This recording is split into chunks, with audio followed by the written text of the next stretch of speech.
if Nigel Farage went to the climate con, as I call it, COP29, they'd be all over it like a rash. Taliban are going, not a problem. I mean, where is the BBC? Where's the Verify department going to find out what the Taliban actually want out of climate con? Let's talk to Brendan O'Neill, who I'm sure shares my slightly wry smile about all of this. Brendan, very good morning to you. Hi, Mike. How you doing? I mean, isn't it ridiculous that we are now living in a world where the Taliban turn up for a COP29 and nobody bats an eyelid? They don't go, sorry, what are you doing here? It's crazy. I couldn't believe it when I heard that the Taliban were going, and Starmer says he won't talk to them. Well, let's hope he doesn't. Let's see what happens. Yeah, right. But, you know, the silence over the Taliban amongst the chattering classes in Britain is really quite shocking. You know, the Taliban has recently passed new laws that forbid women from speaking in public, from singing in public, from praying too loudly, and even from reading a novel on a park bench. Women are now forbidden in Afghanistan from doing all of these basic things. And yet there has been complete silence from most of our feminists, from the keffiyeh-wearing pro-Palestine lobby, who are on the street every weekend weeping for Muslims in Palestine, but haven't got a word to say about female Muslims in Afghanistan. So hypocrisy of these people who will wring their hands over certain issues and then go completely stum when it comes to the Taliban. I think that's really shocking. It is incredible. I mean, where's Angela Rayner on this? Where's Yvette Cooper, you know, talking for their sisters? Where's, you know, all of those Labour MPs, those women who always stand up in government, in Parliament, and complain about Tory misogyny, but have got nothing to say about, as you say, about the Taliban? It's amazing. What about Jess Phillips? What's she got to say? Yeah, where are those women who a few months ago were demanding access to the Garrick Club so that they could hang out with all the rich men and the thespians and the judges and the royals? You know, this is almost dystopian, where we have these modern-day feminists whose great cause is the right to sit around drinking wine with rich people who haven't got a word to say about the oppression of women by the Taliban, or, for that matter, about Hamas's brutalization of women on 7th of October. They turn a blind eye to genuine repression and violence against women while luxuriating in their own supposed problems. It really is stinkingly hypocritical. It really is. And the kind of the king of the hypocrites, I suppose, is on the front pages this morning. Archbishop Welby, as I like to call him, Justin Welby, a man who's never been short of an opinion when it comes to the Tory government when they were in charge, never short of an opinion about Israel, never short of an opinion about asylum seekers, you know, constantly bumping his gums about all and sundry that he thought was wrong with this country. Seems to think that no matter what he's done, he doesn't deserve to resign because it wasn't that important. This is, you know, this is wokeness summed up, isn't it? Where they pontificate to the little people about all the things we should think and do, and yet when it comes to their own behaviour or their own misjudgments, or in this case, a flat-out failure to report a prolific child abuser to the authorities when Welby had all the information to hand.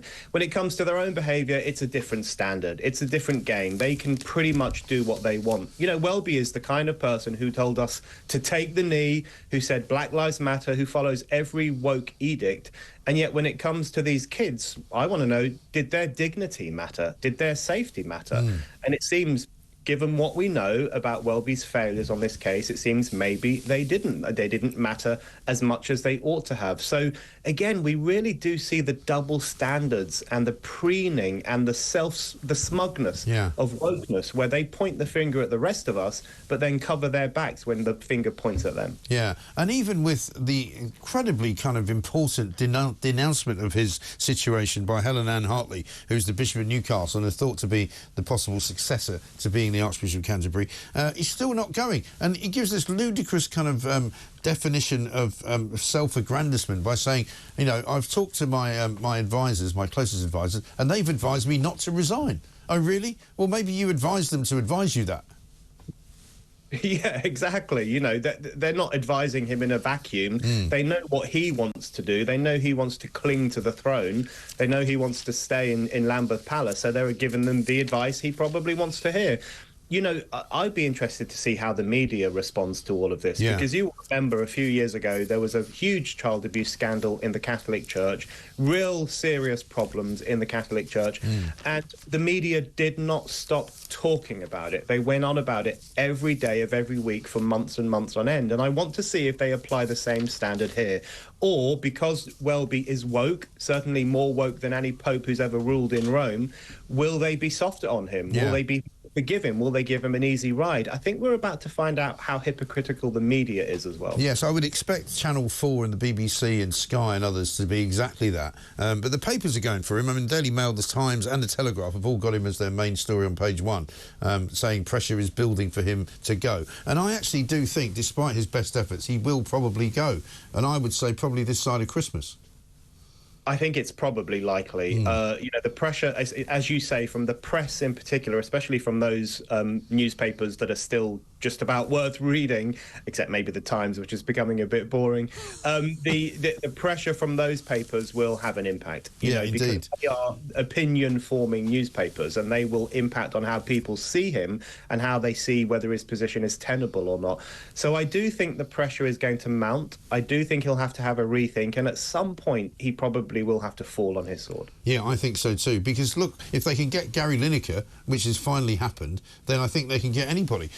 Because, we've certainly had a campaign going here, not particularly bloodthirsty, not particularly, day by day by day. But, I've been critical of Gary Lineker for a very long time now, probably a couple of years. And he's run very close to the wind on several occasions. He's deliberately provoked, I think, the BBC powers that be into kind of telling him that he can't do something, and then he does it anyway. And I think he relished quite often doing the things that they told him he couldn't do, and watching them squirm as they tried to sort of justify it, like not remembering. For example, remember when he wrote a letter, I think, about Israel to somebody, or he's put his name to a letter that was sent somewhere, and they said, oh, this doesn't contravene our social media policy because he hasn't tweeted it. And you go, well, hang on a minute, he's now tweeting about the letter, so it does now involve social media. But the BBC must be heaving a huge sigh of relief that they've finally got the job done. Yeah, Gary Lineker. The problem with Gary Lineker, everyone says he was a good presenter of Match of the Day, and he was, actually. He knows his stuff and he presents it well. But he got too big for his boots. He fancied himself as some great political and moral arbiter of contemporary affairs. He was on Twitter all the time, denouncing some people, praising other people, making political statements. I'm sorry, we are compelled by law to pay his wages. We are compelled by law to pay for the license fee, and we don't pay our money so that he can spout his upper middle class boring political views online all day long. There are rules about this stuff. And also there's that hypocrisy again, isn't there? Because one of the things that landed him in hot water was when he said Suella Braverman's desire to control the borders was reminiscent of the 1930s. And yet when Hamas invaded Israel on 7th of October and did something that was really reminiscent of the 1930s, when they killed and raped and kidnapped more than 1,000 Jews, he was silent on Twitter for days. He didn't say anything. So, there is a certain section of society for whom everything looks like fascism, except fascism itself. And that's what we saw with Lineker. And I think that's right. And I mean, I don't doubt that he was a good presenter for Match of the Day. But as we've seen many times before, and I had this argument with a former BBC producer just a few minutes ago, Match of the Day will still be watched by the same people that watch it now. Gary Lineker leaving will make no difference whatsoever to the viewing figures, because people like to watch Match of the Day because they like Match of the Day. And at the end of the day, if he wants to spout off his nonsense and do a podcast and talk about Israel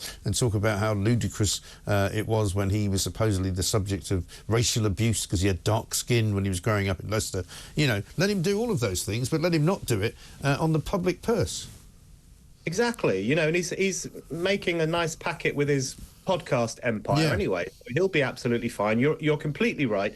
People watch Match of the Day because they're interested in football. And as long as they don't mess around with the format of it, like they did disastrously with Question of Sport, and when they lost Stu Barker and Phil Tufnell, that just went to hell. So as long as they don't mess around with it and get a halfway decent presenter, people will still watch.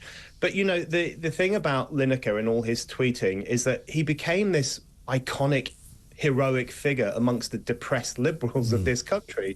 They really started to look to him for guidance, and his moral guidance let's say, is often questionable. Right. Lots of people disagree with it. Lots of people disagree with his political views. I remember when he said about Gaza, he said something like, "This is the worst thing I've ever seen in my life." Yeah. I remember thinking to myself, hold on, you're literally mates with Alistair Campbell, who helped to start a war which on every metric is worse than what's happening in Gaza. He's literally your chum. Yeah. And so you have this layer of society who just have these different rules that they apply to different situations. And I think people got sick and tired of Lineker in the end. Yeah, I think it's absolutely right. The other big story I just want to touch upon with you before I let you go is the assisted dying bill, which is going to come up for conversation very shortly. We're going to be speaking to Alan Miller from Together later on in this show, because he's concerned, like a lot of people are, with the kind of haste that this bill seems to be being rushed through Parliament on. You know, I'm not very often kind of torn on subjects, but this one, I think for a lot of people is a difficult one to come down on either side on, because it's so personal, it's so kind of, individual in every single case that it's going to apply, that it's almost impossible to have an overarching kind of definitive view of it, isn't it? It's very difficult. It's a thorny issue, really is genuinely a thorny issue. I agree that to rush something like this through is disastrous. This is the kind of thing, assisted dying is the kind of thing that requires a lot of discussion, a lot of moral reflection, and a lot of impact assessments. You know, what will the impact be on the health service, on ethics, on people's lives? There doesn't seem to be much space for that. The thing that worries me is, firstly, the slippery slope. And we've seen that in Canada, where this kind of legislation was introduced to help the terminally ill, the people in great pain. But now lots and lots of different kinds of people can opt to die if they want to. So are we going to go down the same slippery slope? But, most importantly, I think this bill will change the relationship between the government and the people. Because if we adopt this legislation, we will be sending the message that some people's lives are worth less than others. And that if you are very ill or very, very disabled or don't have long left or are in pain, then your life is worth less than another person's life, to such an extent that you are allowed to end it. I'm not sure I want the government sending that kind of message to the public. I think we should value all life, and we should really not be telling people that their life is so awful that we will give them a green light to get to die. I think that's a bad message to send. I think so. Brendan, great to talk to you as ever. Thank you very much indeed. Brendan O'Neill, chief political writer at Spike there, making an awful lot of sense about so many subjects that we can talk about this morning, and we've got much, much more to do as well. Let's get a voice note from Lee. Morning, Mike. Lee from Manchester. Great show as always. Does that mean Keir Starmer is missing Prime Minister's questions again tomorrow? So that means after his first session with Kemi, he's already running away. But I suppose that's what cowards do. Anyway, thank you. Cheers, Mike. Yeah, very good point, actually. I don't know is the straight answer to that. We will find out. But if he's in Azerbaijan today, Tuesday, he could come back, I guess, overnight tonight, and he could make it back into Supreme queues for Wednesday. But, yeah, it wouldn't surprise me if he was trying to dodge Kemi Badenoch, because she's clearly absolutely got his number, has she not?